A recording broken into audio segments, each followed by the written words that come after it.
Parity basis पे कुछ case pending होते हैं, तो हम पैरिटी को कंसीडर करके उनको डिसाइड कर सकते हैं। तो ऐसा एक प्लान है। वन टाइम रजिस्ट्रेशन का जो भी अब नेक्स्ट सीईटी होगा, उसमें हमारा एक ऐसा कुछ प्लान आउट करने का सोच रहे हैं कि वन टाइम रजिस्ट्रेशन हो। वन टाइम में ये कि कैंडिडेट को एक ही बार रजिस्ट्रेशन करना पड़े और वो उसका थ्रू एट लाइफ वही चलेगा। उसमें जब जब सपोज एक कैंडिडेट अभी 10th पास किया है, तो वो 10th पास में रजिस्ट्रेशन कर लेगा। जैसे ही वो 12th करेगा तो उसमें सिर्फ 12th की जो डिग्री होगी वो अपलोड करेगा, रजिस्ट्रेशन उसका एज इट इज रहेगा। जैसे ग्रेजुएशन कंप्लीट करेगा तो ग्रेजुएशन, और जब जब उसको एडवर्टीजमेंट हम पब्लिश करेंगे तो वो वही उसी पोर्टल से अपलोड कर पाएगा। तो ये वन टाइम रजिस्ट्रेशन का एक फुल प्रूफ, इसका एक ट्रायल करके भी प्लान कर रहे हैं, कुछ हमने डेमो भी स्टार्ट किए हैं अभी, तो बड़ा जल्दी हम इसको सीईटी से पहले इसको स्टार्ट कर देंगे।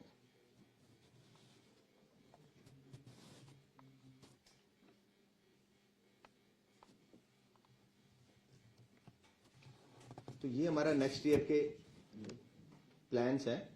जो पेंडिंग रिक्रूटमेंट्स हैं वो उसमें सारी कंप्लीट कर दी जाएंगी। कुछ ऐसी एग्जाम्स पेंडिंग है और कुछ एडवर्टाइजमेंट के लिए भी कुछ बच्चों का रिक्वेस्ट आया है, तो वो हम उसमें कंप्लीट करने का इसका प्रयास करेंगे। इसके अलावा मेरे पास कल शाम को मैंने अपने फेसबुक अकाउंट से बच्चों से रिक्वेस्ट किया था कि अगर कोई क्वेरीज आप रखना चाहें तो आप रख सकते हैं। तो अप्रोक्सीमेट 4000 बच्चों ने कमेंट्स किए। तो मैं शेयर करता हूं कुछ बच्चों के कमेंट्स से, बहुत तो रिपीट ही हुए हैं, लेकिन जो कॉमन है मैं उसमें करूंगा और आप लोगों के भी कुछ क्वेरीज हैं वो क्लियर हो जाएंगी इससे। जैसे मैक्सिमम बच्चों ने पूछा नया सीईटी, ये सीईटी कब होगा। इसमें जो बच्चों ने पूछा है, इसमें शुभम मित्तल, संदीप सिवाच, अशोक कुमार, योगेश भारद्वाज, राजेश गोयल, चंदेला, आर चंदेला, अंकुश शर्मा, देव बेनीवाल और बहुत सारे कैंडिडेट हैं। सबके मैं नाम वो नहीं कर सकता। हाँ, रिप्लाई इसमें ये कि जैसे आप सब लोगों को पता है कि कैबिनेट से पास होगी ये पॉलिसी, अब जैसे ही हमारे पास आएगा तो जल्दी से जल्दी इसको हम लोग कराएंगे। हम उसकी तैयारी में लग चुके हैं ऑलरेडी। तो इसमें मैं टाइम तो नहीं कमिट कर पाऊंगा, लेकिन बहुत जल्दी आप लोगों को इसका वो मिलेगा। तैयारी जोरों शोरों से चल रही है। एक बच्चों ने जेबीटी मेवात कैडर के रिजल्ट के बारे में क्वेश्चन पूछा है। उसका हम लोग 24,000 का जो रिजल्ट आया है, 24,000 के रिजल्ट के बाद अभी ज्वाइनिंग में हम लोग वो थे, ऑनलाइन पोर्टल जो ग्रीवेंस पोर्टल उसमें है, कुछ एक्टिविटीज थी ब्रांच वाइज, जैसे एसओपी डिजाइन करना उसमें थे, तो हम लोग इसमें नहीं कर पाए।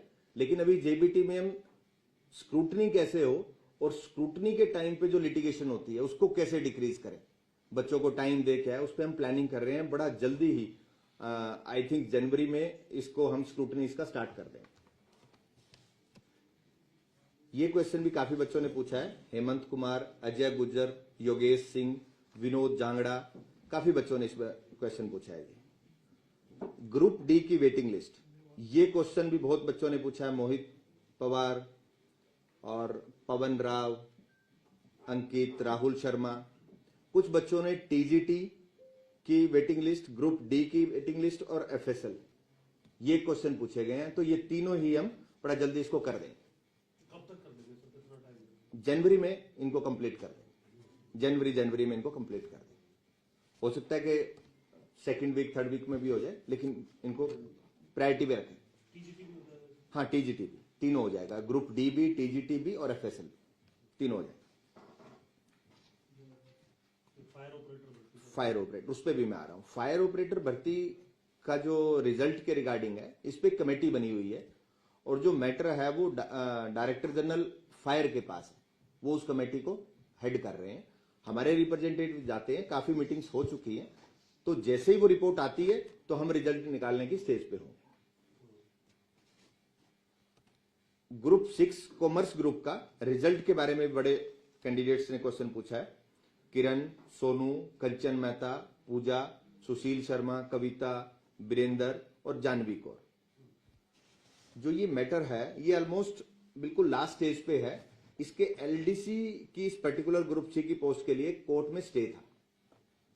अब नेक्स्ट डेट ऑफ जो केस है वो 15 जनवरी को लगा है। हमारे एचएसएससी के पार्ट पे जो था वो हमने रिजोल्व कर दिया, तो मोस्ट प्रोबेबली कोर्ट इसमें 15 जनवरी को स्टे वेकेट कर देगा, तो हम रिजल्ट निकालने के स्टेज में होंगे।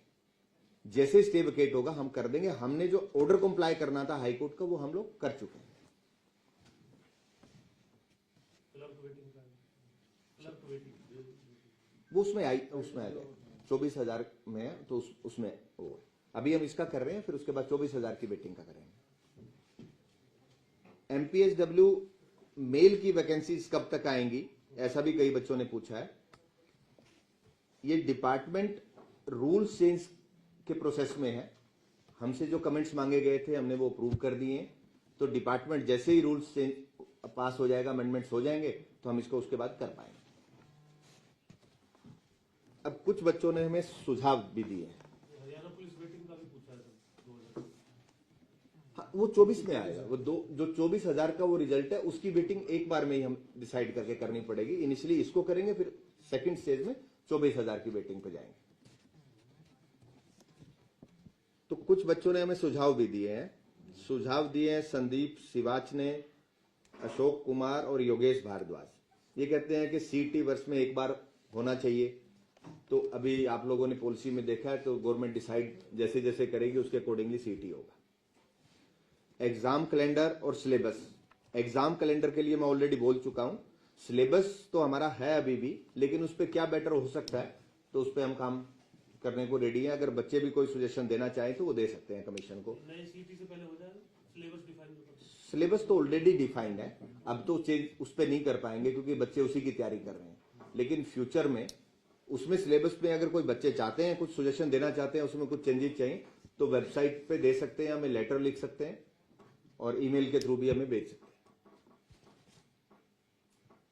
फाइनल रिजल्ट के साथ ही हर भर्ती की वेटिंग लिस्ट भी जारी की जाए, ऐसा भी बच्चों का है। इस पे हम जरूर वर्किंग करेंगे, अगर पॉसिबल होगा तो जरूर करेंगे। एक बच्चे ने लिखा पेपर लेवल में सुधार होना चाहिए, गलत और पुराने क्वेश्चंस का सिलसिला रुकना चाहिए। मेरी नॉलेज में ऐसा कोई आया नहीं है, क्योंकि लिटिगेशन बहुत कम हुए हैं और हमने 28 एग्जाम्स किए हैं, तो ऐसा कोई रेपिटेशन ऑफ क्वेश्चंस का और कोई ऐसे क्वेश्चन जिस पे कोई ऑब्जेक्शनेबल हो, ऐसा मेरे सामने अभी तक कोई आया नहीं है। अगर कोई बच्चे शेयर करेंगे तो हम उस पर भी एक्शन लेंगे। बच्चों की सहायता के लिए एचएसएससी हेल्प डेस्क और ऑनलाइन पोर्टल शुरू किया जाए, तो ये जैसा बता ही चुका हूं कि हम बड़ी जल्दी इसको शुरू करने वाले हैं। सीटी 2025 का नोटिफिकेशन जनवरी में निकाला जाए, तो इसमें सरकार लेवल पे है।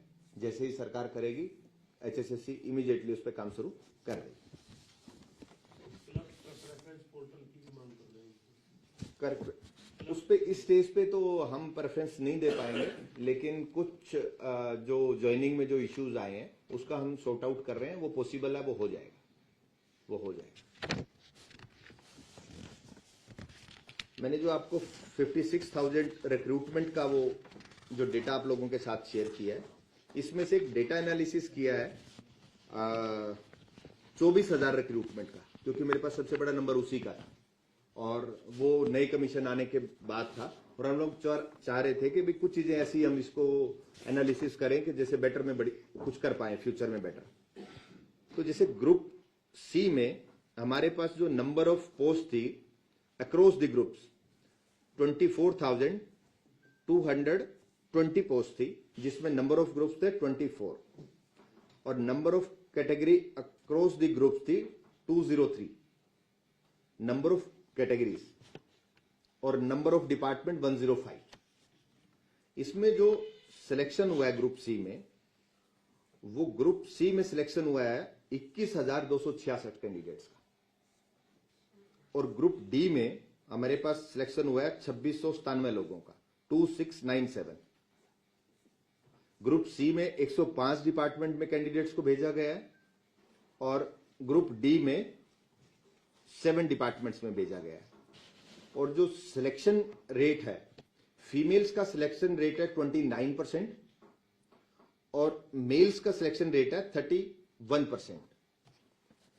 टीजीटी में जो सिलेक्शन रेट था वो फीमेल्स का ज्यादा था, इस 24,000 के रिजल्ट में कुछ पोस्टें ऐसी हैं जो सिर्फ मेल्स के लिए हैं। जैसे पुलिस में 5,000 मेल्स के लिए ही थी। तो जो ये रेशियो है ये 21 का और 31 का इसलिए है क्योंकि मेल्स के लिए पोस्टें ज्यादा थी और टीजीटी में फीमेल्स का सिलेक्शन रेट बहुत ज्यादा था। टीजीटी का मेरे पास ऐसा, क्योंकि वो पुराना डेटा था मैं उसको नहीं कर पाया, लेकिन वो मेल से काफी ज्यादा था। मेरे पास एग्जैक्ट नंबर नहीं है लेकिन मेल से काफी ज्यादा था। सर क्लर्क की कुछ भर्ती भी पेंडिंग है डिपार्टमेंट लेवल पे? ज्वाइनिंग पेंडिंग है, भर्ती कोई पेंडिंग नहीं है, कुछ में ज्वाइनिंग पेंडिंग है। मैं आपकी क्वेरीज एक बार कंप्लीट करके मैं आपको सारी क्वेरीज आप लोगों की रिजॉल्व करूंगा। हमने एक प्रेफरेंस पोर्टल लॉन्च किया था 30 सितंबर को और 4 दिन के लिए वो ओपन था।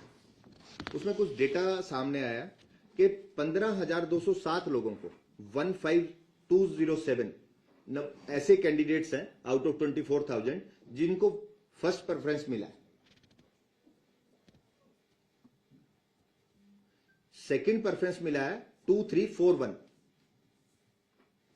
और थर्ड प्रेफरेंस मिला है 1034।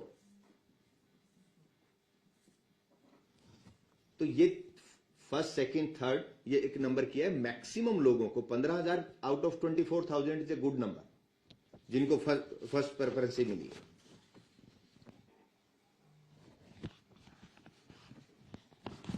एक नंबर काफी टाइम मेरे से भी पूछा जाता है, आप लोग भी आते हो और अदरवाइज भी अगर कहीं मैं जा रहा हूं पूछा जाता है कि इन सिलेक्शन में बाहर के लोग कितने लगे। तो नंबर बहुत ही कम है। अगर मैं ग्रुप सी की बात करूं तो 21,266 में से सिर्फ 137 लोग ऐसे हैं जो आउट ऑफ द स्टेट, और ग्रुप डी में 2631 जो नंबर है उसमें only 66 number is the out of the state. कुछ ऐसा विधानसभा वाइज भी है या जिले वाइज है आपके पास डाटा? जिले वाइज मैं आपके लोगों के साथ शेयर कर रहा हूं, जिले वाइज भी, और कुछ विलेजेस का भी डेटा है हमारे पास, वो भी मैं आपके साथ शेयर कर रहा हूं। कॉन्स्टिट्यूंसी वाइज का हमारे पास एज सच कोई डेटा नहीं है, लेकिन वो बन सकता है, लेकिन उस एंगल पे हम लोग गए नहीं, और हो सकता है उसका डेटा भी, क्योंकि हमारे पास कैंडिडेट्स के एड्रेसेस हैं, एड्रेसेस के पॉइंट ऑफ व्यू से उसको कंपाइल करके डेटा बन सकता है। जिले वाइज क्या डाटा है सर? हाँ, मैं आपके साथ शेयर कर रहा हूँ। सबसे ज्यादा सबसे कम तो आप बताइए तो शेयर करो। हाँ मैं, लेकिन ये नंबर रूटीन में ये मेरे से अदरवाइज भी फोन पे भी कई आप लोग भी पूछ लेते हो, और बाकी क्या दो ही कैटेगरी बता आपने?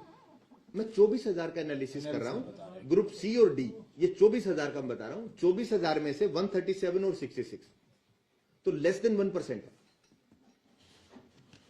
एक अदरवाइज एक मार्केट में कैसा रहता है कि नहीं बाहर के लोग बहुत लग रहे हैं।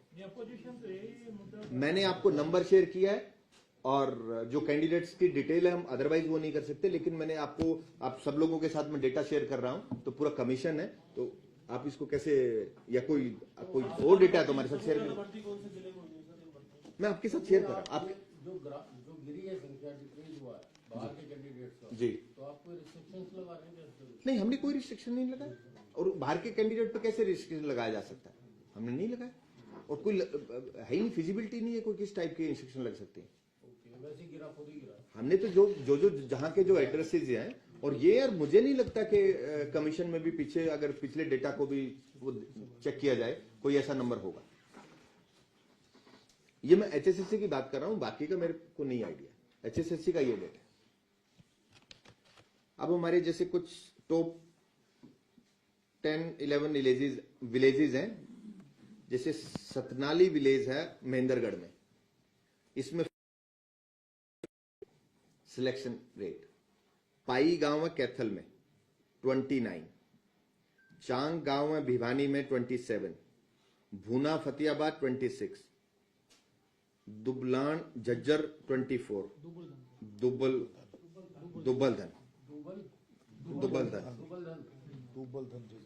गोरखपुर फतेहाबाद, पाबरा हिसार 24, बरवाला हिसार 23, दनोदा कला जींद 22, डीग कैथल 22, और दनाना भिवानी 22, और दिनोन भिवानी 22। इसमें आपने खबर भी देखी होगी कि डी गांव में हाईएस्ट नंबर बोला गया था और मैंने भी उसके सरपंच से बात की थी। ये नंबर जो हमने पिक किया है ये तो डेटाबेस में है, उनका जो एड्रेस है, लेकिन कुछ बच्चे ऐसे हैं जो बिलोंग तो गांव से करते हैं लेकिन वो रह डिस्ट्रिक्ट में रहे हैं, तो उनके डिस्ट्रिक्ट के एड्रेस है, तो गांव में तो उनको आइडेंटिफाई हो सकता है कि ये मेरे गांव का इतने लोग लगे हैं, लेकिन हमारे एड्रेस के अकॉर्डिंगली नंबर ये है। अदरवाइज कई गांव का नंबर वो ज्यादा हो सकता है।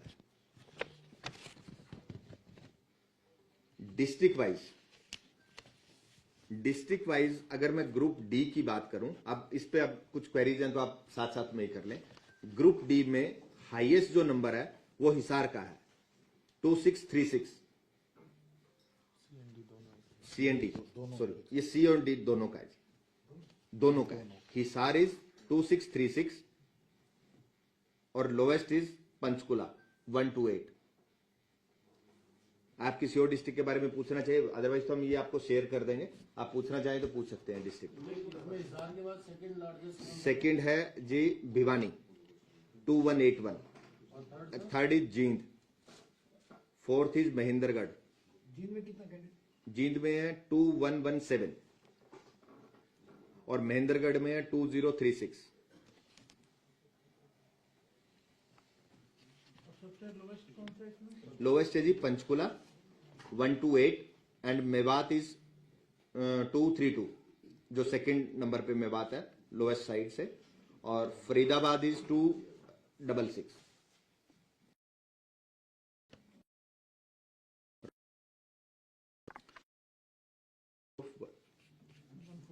Six on the sixth place 1453। Know top से रोहतक 6 नंबर पे है, जज्जर 7th नंबर पे है, कैथल मैं एक रिपीट कर देता हूं आप लोगों के।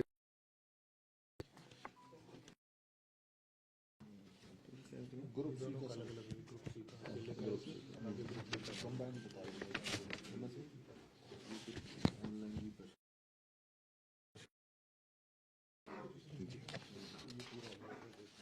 एक बड़ा इंटरेस्टिंग डेटा हमारे पास आया है। कुछ ऐसे कैंडिडेट्स हैं जिन्होंने 19 साल के हुए हैं और उनको जॉब लग गया। मैंने 10 बच्चों का एक डिटेल है मेरे पास, ये पुलिस कांस्टेबल में हुए हैं और क्लरिकल स्टाफ में हुए हैं, तो इट मींस 18 के बाद इन्होंने फॉर्म फिल, और कुछ प्रोसेस कमीशन भी लेता है। 19 बच्चे सारे 19 के हैं या फिर मतलब? नहीं, मैंने तो अब 10 कैंडिडेट्स का एक डेटा लिया, नंबर बहुत बड़ा हो सकता है, लेकिन जैसे 10 का लिया है तो 10 में लोएस्ट यही आए हैं 19 ईयर्स के, इससे कम का कोई नहीं है, तो इसके बाद का नंबर हो सकता है। अगर मैं ओल्डेस्ट कैंडिडेट की बात करूं तो एक कैंडिडेट 50 साल का सिलेक्ट हुआ है,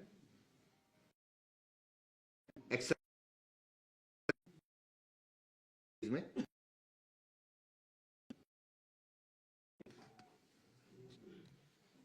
तो ये रेशियो का अगर कंपैरिजन हम करें, 19 साल के बच्चे को भी जॉब मिल रही है और 50 साल के बंदे को भी जॉब मिल रही है। हाँ उसका बिल्कुल उसका वो होगा, लेकिन 50 इयर्स में तो उसका टाइम ही बड़ा कम बचा है। मल्टीपल नौकरी भी मिली है कुछ एक ही परिवार में या कुछ ऐसा? वो भी मैं डेटा आपके साथ शेयर कर रहा हूं। ग्रुप डी में भी हमारे पास बहुत सारे कैंडिडेट है, ये डेटा मैं आपके साथ शेयर कर रहा था ग्रुप सी का, और ग्रुप डी में भी हमारे पास 19 के बहुत सारे कैंडिडेट्स हैं। जो बच्चे 19 के हुए हैं उनके हाथ में जॉब है, अगर सही टाइम पे करे, 18 का उसने फिल किया और प्रोसेस कंप्लीट हो जाए जल्दी से जल्दी, तो मुझे लगता है 18 के 6 महीने 8 महीने में बच्चे को जॉब मिल सकती है। ग्रुप डी में जो ओल्डेस्ट कैंडिडेट है वो 48 ईयर्स का है। ग्रुप 50 वाला ग्रुप सी में, वो ग्रुप सी में 19 साल वाले वो भी सी में है। एक सेकंड आप क्वेश्चन नोट कर ले, मैं एक बार करके उसके सारा जवाब आपके देता हूं। ग्रुप सी में कैटेगरी वाइज, आप में से किसी ने पूछा था कैटेगरी वाइज मैं ग्रुप सी का बताता हूं। एससी कैटेगरी का जो नंबर है वो है 4178, बीसीबी 2185, बीसीए 3093,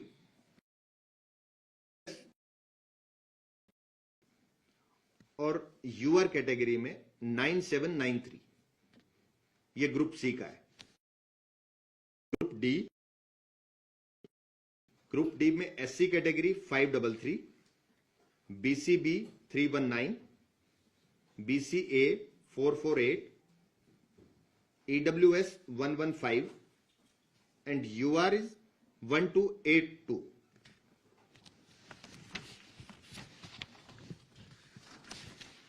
अब आपका डेटा था कि आपका जितेंद्र, आप कुछ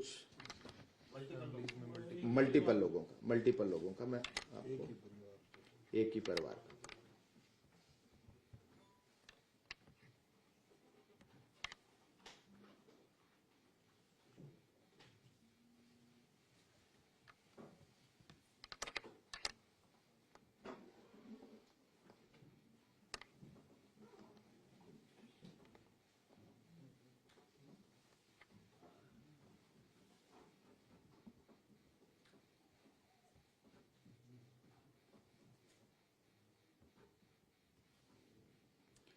थ्री 396 फैमिलीज ऐसी हैं जिनकी फैमिली में दो दो नौकरी मिली है इस 24,000 के डेटा में से।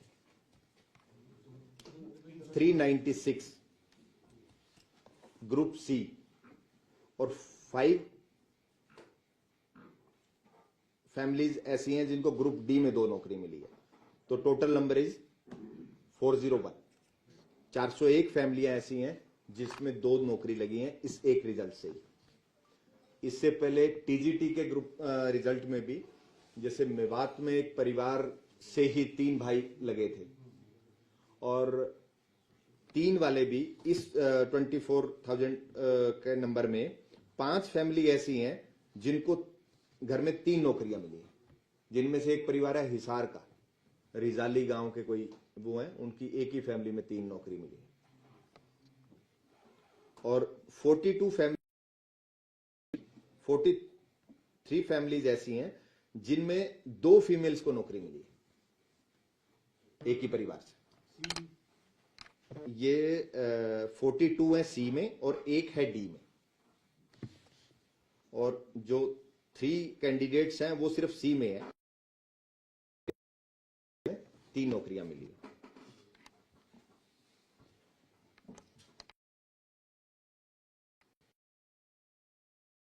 हमारे पास जो विलेज वाइज डेटा आया है, तो विलेज वाइज डेटा में 409 हैं विलेजेस जिनके कैंडिडेट सिलेक्ट हुए हैं। तो उसमें से 4,095 गांव ऐसे हैं जिनके बच्चे नौकरी लगे हैं, जो बड़ा नंबर। बच्चे हैं जिनको इस गांव के कुछ के एड्रेस हैं, तो आई थिंक जो मेरा आइडिया है वो 5,000 का नंबर के आसपास हो सकता है। 1,000 गांव के ऐसे बच्चे भी होंगे जो पूरे हरियाणा से, तो 4-5,000 बच्चे लगे तो 4,000 नहीं, मैं ये कह रहा हूं 4,095 गांव के बच्चे जिनका एड्रेस फॉर्म में गांव का है उनका सिलेक्शन हुआ है। तो इसमें ये जो, क्योंकि ये भी आंकड़ा एक जी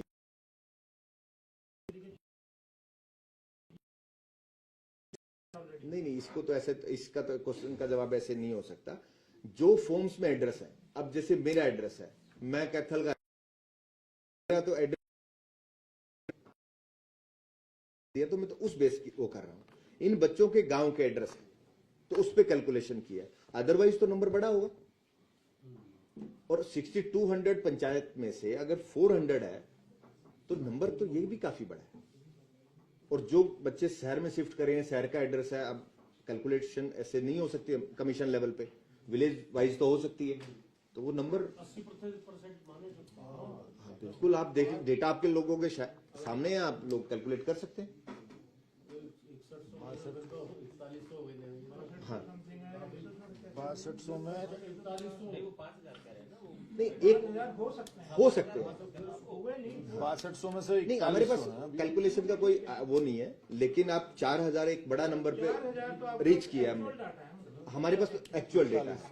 अब डिस्ट्रिक्ट्स में जो डेटा है कि वो विलेज का है, शहर को, उसको कहाँ काउंट करेंगे, तो उसके अकॉर्डिंगली वो डेटा जो भी होगा आप लोग सारे कैलकुलेट। 41 ये 95 है वो। हाँ बिल्कुल, 41 जी। ज्यादातर सर ये जो टेक्निकल पोस्ट है इसके लिए डिमांड कर रहे थे कि ये बाहर होनी चाहिए सीईटी। देखो सीईटी के रिगार्डिंग जो पॉलिसी है वो स्टेट का मैटर है, चीफ सेक्रेटरी ऑफिस और सरकार उस पर वो कर सकती है। जो जो चीजें उन्होंने हमसे पूछी थी, जो हमें प्रैक्टिकल प्रॉब्लम आई रिजल्ट्स में और बाकी चीजों में, वो हम लोगों ने शेयर की है। उसके बाद जो भी डिसीजन होगा हमें इम्प्लीमेंट करना है। ग्रुप 20 के जो बच्चे हैं ये भी चाह रहे हैं कि आप उसको बिल्कुल आउटडूट कर रहा है ग्रुप 20। ग्रुप 20 मैं आता हूँ उसमें, मैं उस पे आपको वो करता हूँ। अभी कुछ बच्चे ऑनलाइन भी क्वेरी रख रहे हैं, मैं उनका भी एक बार जवाब दे दूं, फिर आप लोगों की वो करता हूँ। अभी हमारे पास 4 ऐसी वैकेंसीज हैं जिनके एग्जाम पेंडिंग है। एप्लीकेशन सबने इनवाइट की हुई है। Sports quota TGT physical education 76 post है।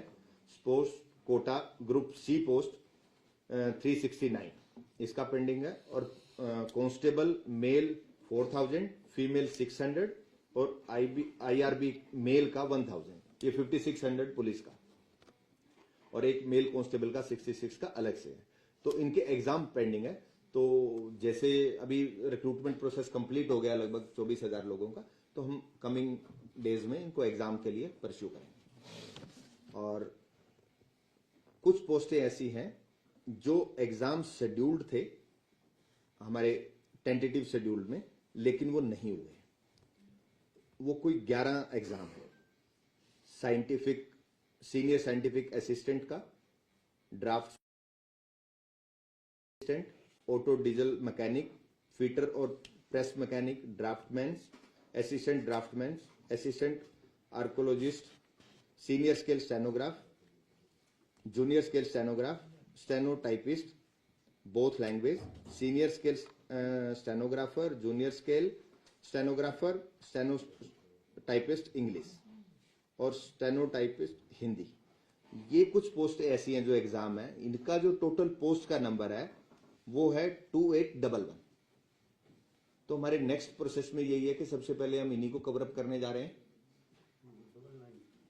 2811 में था जो हम एग्जाम, हमारा लास्ट जो एग्जाम था 3 अक्टूबर को था। उसके बाद हम इसको रिजल्ट्स में और ज्वाइनिंग में बिजी थे, इसलिए नहीं कर पाए। अब इनको हम स्टार्ट करने जा रहे हैं। जो आपने ये कहा था ना लंबित भर्ती जी, और एग्जाम, तो इसमें अलग अलग डेटा इसका और एडवर्टीजमेंट लंबित 3 चीजें हैं। एग्जाम पेंडिंग है जी। और लंबित भर्ती कितनी है टोटल संख्या? मैं 2 चीजों का आप उसको कह रहे हो। एक तो मैंने बोला है कि हमने एडवर्टाइज किया, एग्जाम का शेड्यूल जारी नहीं किया था। ठीक है जी। वो जो थे 4 पोस्टें हैं। Sports quota TGT physical education, sports quota group C post 369, constable 4000, female 6000 और आईआरबी 1000, 5600 का ये है। और 66 एक और माउंटेड आर्म पुलिस का है 66 का। ये टोटल नंबर होता है 6111। ये एडवर्टाइज्ड है लेकिन इनका कोई एग्जाम शेड्यूल नहीं था। जो बाकी मैंने बताया 2811 का, उसका exam schedule already tentative schedule हमने रिलीज किया था, लेकिन 3 अक्टूबर को लास्ट एग्जाम के बाद बाकी हम लोग नहीं कर पाए। अब उसके नए साल में हो जाएगा। हाँ, नए साल में हम सबसे पहले फर्स्ट फेज में हम इसी को कंप्लीट करने वाले हैं।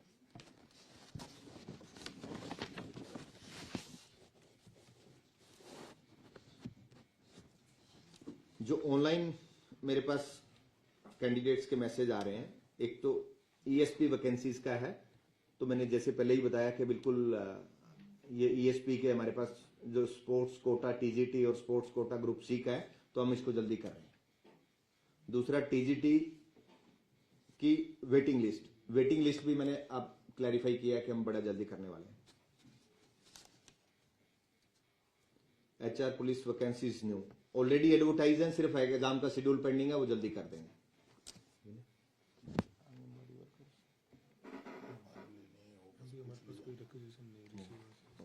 एक क्वेश्चन आया, आंगनबाड़ी वर्कर्स सुपरवाइजर की भर्ती निकलवाने के बारे में, तो अभी तक हमारे पास कोई रिक्वेजिशन आया नहीं है। जैसे ही रिक्वेजिशन आएगा तो हम इसको एडवर्टाइज करेंगे।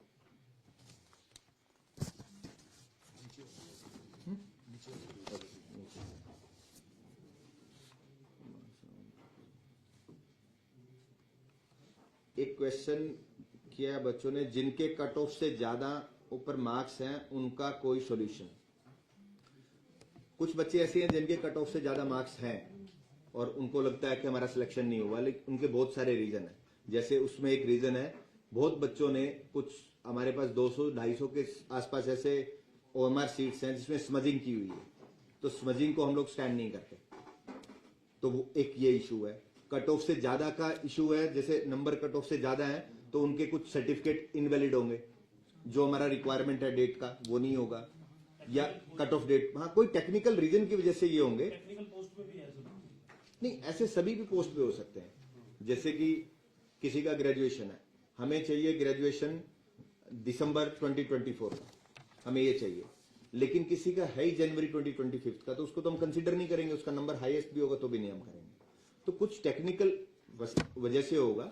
और हमने ऑनलाइन ग्रीवेंस जो किया था उसमें 95-96% बच्चों को हम ईमेल कर चुके हैं, उनके जवाब दे चुके हैं, और उस पोर्टल में रीओपन करने का भी ऑप्शन है। अगर वो हमारे जवाब से सेटिस्फाई नहीं है तो उसको रीओपन कर सकता है, हमें उसी सेम कंप्लेंट को रीओपन कर सकता है, हम उसको सेटिस्फाई करेंगे। एक क्वेश्चन आ रहा है 20 ग्रुप का, कि 20 ग्रुप में हम लोग रिप्लाई फाइल कर चुके हैं, अब मैटर कोर्ट में है और आई थिंक जनवरी में ही लिस्टेड है। हाँ, जनवरी में ही लिस्टेड है, तो हमारे पार्ट पे हम फाइल कर चुके हैं और एडवोकेट्स आर्ग्यू करेंगे, स्टेट भी अपीयर हो रहा है, तो जो भी कोर्ट का डिसीजन होगा वो सबके सामने होगा। क्लर्क ज्वाइनिंग के कुछ डिपार्टमेंट्स में कुछ क्लैरिफिकेशन हैं रूल्स में, जैसे जो उन्होंने रिक्वेजिशन हमें भेजी है उसके अकॉर्डिंग, तो हम 70-80% का रिप्लाई कर चुके हैं उनके जो भी क्वेरीज आई थी डिपार्टमेंट्स की। कुछ पेंडिंग है, वो बड़ी जल्दी कंप्लीट कर देंगे। क्लैरिकल में भी कुछ डिपार्टमेंट को हम कर चुके हैं क्लैरिफिकेशन, कुछ डिपार्टमेंट में क्लैरिफिकेशन जा चुकी है, कुछ में पेंडिंग है, वो जल्दी से जल्दी कंप्लीट हो जाएगी। और कुछ तो ऐसे हैं कि डिपार्टमेंट हमसे क्वेरी पूछ रहे हैं, वो अपने लेवल पे डिसीजन ले सकते हैं, लेकिन फिर भी वो HSC से पूछ रहे हैं, हम उनका रिप्लाई उसके अकॉर्डिंगली कर रहे हैं। चेयरमैन साहब, ये जो आप समाधान शिविर लगाने जा रहे हैं जी तो जो लिटिगेशन है वो लिटिगेशन वाले मामलों को भी सुनेंगे आप? जी अगर वहाँ कोई नेगोशिएशन होती है, वाली बात बनती है, फिर क्या होगा? जी, उसमें कुछ चीजें ऐसी हैं जिनका कमीशन के लेवल पे डिसीजन लिया जा सकता है, ऐसी कुछ चीजें हैं। ऐसा नहीं है कि सारी चीजों पे कमीशन डिसीजन ले पाएगा, हम उनको बाइफिकेशन कर सकते हैं। कुछ में ये हो सकता है हम कोर्ट में स्टेटमेंट देके केस विड्रॉ हो सकते हैं, कुछ का ऑलरेडी जैसे कोई पर्टिकुलर इशू डिसाइड हो रखा है, कोर्ट ने एक इशू डिसाइड किया और उससे एक पर्टिकुलर केस डिसाइड हुआ, उसी सेम इशू के वहां पे 25 केस पेंडिंग है कोर्ट में, तो हम उसको तो पैरिटी बेस पे कंसीडर कर सकते हैं ना, तो वो रहेगा। ये जो पेंडिंग भर्ती है इनके पुराना CET लागू रहेगा, मतलब दो नए CET में अभी जो वो है जो हमने एडवर्टाइज किया उसी के अकॉर्डिंगली चलेंगे, अभी तो ऐसा कोई डिसीजन ऐसा नहीं है। कितनी भर्ती पे होंगी सर, जो 2025 का होगा कुछ अभी रिक्विजिशन पे डिपेंड करेगा, मैं तो नहीं रिक्विजिशन का अभी तो वो नहीं है, जैसा 2025 में जो भी डेटा आएगा उसके अकॉर्डिंगली डिपार्टमेंट से, तो हम लोगों ने जो सजेशन भेजे भी हैं, डिस्कस भी किए हैं, तो वो किए हैं कि हमारे पास थ्रू HRMS अदरवाइज एक डेटा आ जाए रिक्विजिशन का, अदरवाइज भेजने में काफी टाइम कंज्यूमिंग है, तो डायरेक्ट डेटा आ जाए, जो रिटायर हो रहे हैं, वैकेंसीज खाली हो रही हैं, तो हमारे पास डायरेक्ट कोई ऐसा एक मैकेनिज्म बन जाए तो हम इसे जल्दी कर पाएंगे। और हमारा एनुअल कैलेंडर भी इसी का पार्ट है, हम एनुअल कैलेंडर डिक्लेयर करें, रिक्वेजिशन हमारे पास आएगी नहीं तो हमारे लिए टफ हो जाएगा। तो एनुअल कैलेंडर भी डिपेंड करेगा डिपार्टमेंट्स पे भी और कमीशन के अकॉर्डिंग। सरकार से भी मीटिंग होती है, CET हो कब तक जाएगा, तो क्या लग रहा है कहाँ तक बात पहुंचेगी उसकी? अब वो हो गया कैबिनेट से पास हो गया, नोटिफिकेशन होगा, जल्दी से जल्दी जितना जल्दी हो पाएगा। मैं टाइम तो क्योंकि मेरे कमीशन के लेवल पे कुछ भी नहीं है तो मैं नहीं वो कर सकता, लेकिन बहुत जल्दी होगा। पैटर्न वो एनटीए वाला ही रहेगा या वो भी तय करेगी? वो सरकार को डिसाइड करना है, वो हमारा मैटर नहीं है। सीईटी बेसिकली सरकार ने करना है तो वो है, लेकिन कोर्ट में क्योंकि हमने 31 दिसंबर तक का बोला था तो वो भी है। हो सकता है हमें एक्सटेंशन ऑफ टाइम के लिए भी जाना पड़े क्योंकि कोर्ट में स्टेटमेंट दिया था, लेकिन कुछ प्रोसीजर है जो लेंथी हो जाने हैं। अब तो मेरे ख्याल से बिल्कुल लास्ट स्टेज पे है, कोई ज्यादा टाइम नहीं लगने वाला। जो आपने अभी डाटा दिया अपने कार्यकाल ये का, आपके और कुछ 56 दिनों का जो भी उसमें हुआ, आपको कुछ बच रहा है? जो नहीं, मेरा कुछ नहीं बचा। कंप्लीट है, हाँ, मेरा कंप्लीट है। क्वेरी स्टार्ट है। हाँ, आप लोग क्वेरीज कीजिए, जो आपने अपने कार्यकाल का दिया, एक एक करके अब सारे बुक। तो मेरा ये पूछना है कि जो पहले लोगों ने काम किया है हाँ, वो क्या एवरेज है आपका और उनका क्या फर्क है? नहीं, मेरा और उनका फर्क तो मैं कंपैरिजन वो नहीं कर सकता। मैंने कुछ 7-8 साल का दिनों का दिया ना, इसमें उसका भी बता दो। हाईएस्ट है। मैं कुछ डेटा है मेरे पास, अगर मैं 15 से मेरे पास डेटा है, 15 में था नंबर 2780, 16 में 2229, 17 में 8403, 18 में 20141, 20,141, 19 में था 34,649, 34649, 2020 में 8694, 2021 में 3651, 2022 में 16,366, 2023 में 838 और 2024 में 56,830।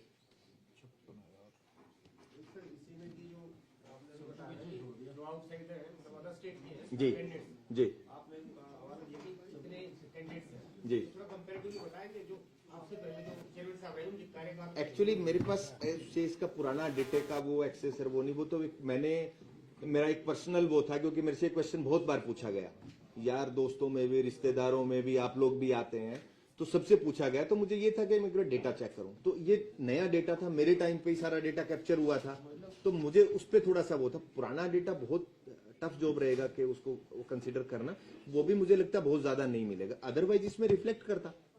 कितने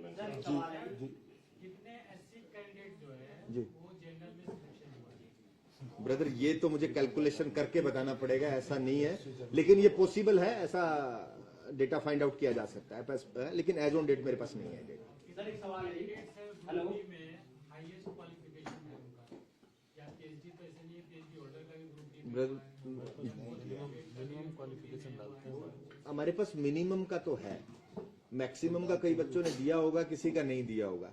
और हमें जो जो चीजें लगी, आपके पास डेटा है 40-50 हजार जो भी कैंडिडेट्स है, आप जिन जिन पैरामीटर पे उस पर आप वी लुकअप के थ्रू, एक्सेल के थ्रू जो भी डेटा करना चाहें तो वो पॉसिबल है। जो मैं डेटा करके आया हूं वो तो मैंने आप लोगों के साथ शेयर कर दिया। इसके अलावा अगर कोई ऐसा डेटा एनालिसिस है, आई थिंक ये भी फर्स्ट टाइम ही हुआ होगा। ये भी बड़ा इशू बनता रहा कि हाईली क्वालिफाइड जो हैं ग्रुप डी के लिए बेरोजगारी से कनेक्ट करके अपोजिशन ये भी सवाल उठाते रही है लगातार। सर, मैं वो होती रहेंगी, लेकिन मैं तो ये कहूंगा जो कैंडिडेट हमारे पास आएगा हम तो उसके अकॉर्डिंगली वो करेंगे। वो इश्यू भी है कि वो ग्रुप डी में लग जाता है, बाद में उसी में भी चला जाएगा। तो जॉब्स की आप उसको, मेरे लिए पॉजिटिविटी ये है कि वो 2 टाइम्स सिलेक्ट हुआ है कमीशन से, तो और हाईली क्वालिफाइड है। और नंबर आप देखिए, अगर अदर स्टेट्स का भी देखें, इतना बड़ा नंबर नहीं है 24 के लिए, इतना बड़ा नंबर फॉर दिस। जी, दो विभाग ऐसे हैं जिनमें हमेशा नौकरी को लेकर के कहीं न कहीं पेपर में खींचातानी चल रही है। जी, सबसे पहले तो आईटी इंस्पेक्टर की बात करें। आईटी इंस्पेक्टर में जिन लोगों ने एग्जाम दिया और जिस भी रिकॉग्नाइज्ड आईटीआई से उन्होंने एक्सपीरियंस लिया, उसको एक्सपीरियंस को एचएसएससी ने मान्यता नहीं दी। जी, दूसरी चीज ये है कि कई लोग ऐसे थे जो जिनको हम दिव्यांग बोले या विकलांग बोले, जी। वो ऐसे कैंडिडेट भी थे, लेकिन उनके दिव्यांगता को भी एचएसएससी ने नहीं दी। उन्होंने कई बार कंप्लेंट की और कईयों के तो बाकायदा मेल्स भी आए कि भी ऐसे करके सरकार हमें अनदेखा कर रही है। तो क्या आपके पास इन दोनों के संबंध में कोई जवाब है? और एक हमारे पूछा कि सीईटी को लेकर के, देखिए जनवरी में और फरवरी में जनवरी लास्ट और फरवरी में, क्योंकि बाकी स्कूल्स के बोर्ड्स के एग्जाम चलते जी। हैं, तो ऐसे में तो संभावनाएं नहीं लगती कि फरवरी और मार्च में सीईटी हो पाएगा।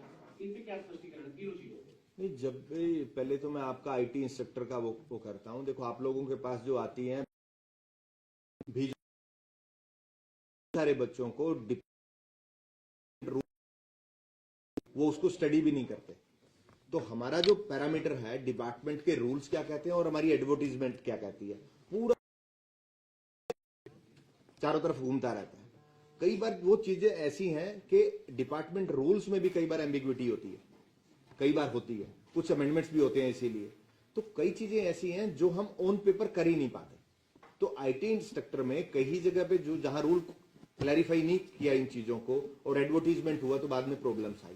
लेकिन उसमें ये है कि हम लोगों ने एक प्लान आउट किया है इस टाइप का कि जो ऐसी कोई इश्यू हमारे पास आते हैं तो हमने उनको इकट्ठा करना शुरू किया है कि कुछ 5 से 10 को हम एक बार एचआरडी ब्रांच को भेजें कि इन डिपार्टमेंट्स में हमें रिक्रूटमेंट में ये लगता है कुछ चेंजेस होने चाहिए, तो वो अपने डिपार्टमेंट अपने लेवल पे उनको चेंज करा सकता है।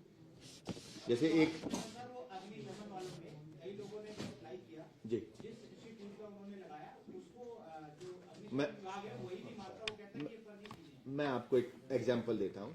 जैसे आप लोगों ने फिजिकल एजुकेशन में 2-3 डिग्रीज है, एक बीपीएड है, एक एमपीएड है और एक एमए है, एमए फिजिकल एजुकेशन। तो कुछ डिपार्टमेंट्स के रूल में कई स्टेट्स के, मैं सिर्फ हरियाणा का नहीं बात कर रहा, कई जगह पे सिर्फ बीपीएड है किस पर्टिकुलर पोस्ट के लिए।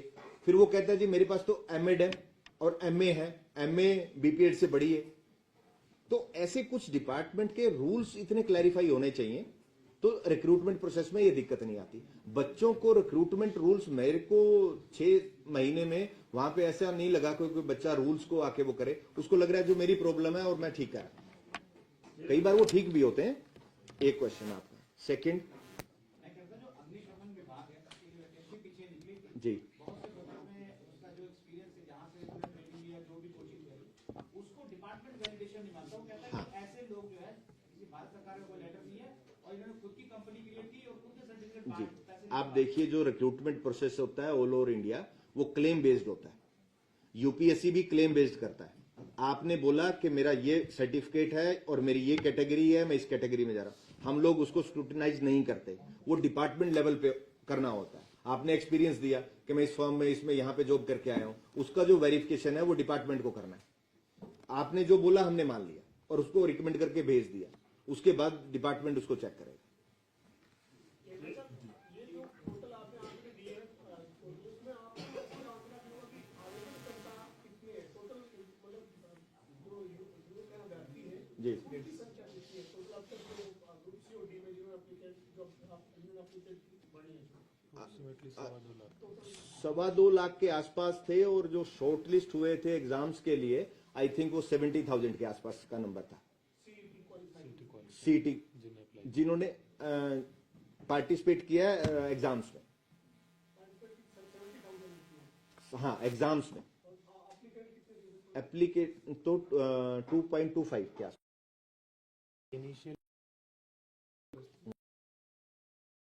सीईटी में से जिनने क्वालिफाई किया उसका 2.25 इनिशियली 11 लाख 8.5 11 लाख लोगों ने अप्लाई किया था सीईटी के लिए। उसमें से 2.5 लाख ने क्वालिफाई किया, तो आप 3.5 लाख ने क्वालिफाई किया। उसमें से 2.25 लाख के आसपास कैंडिडेट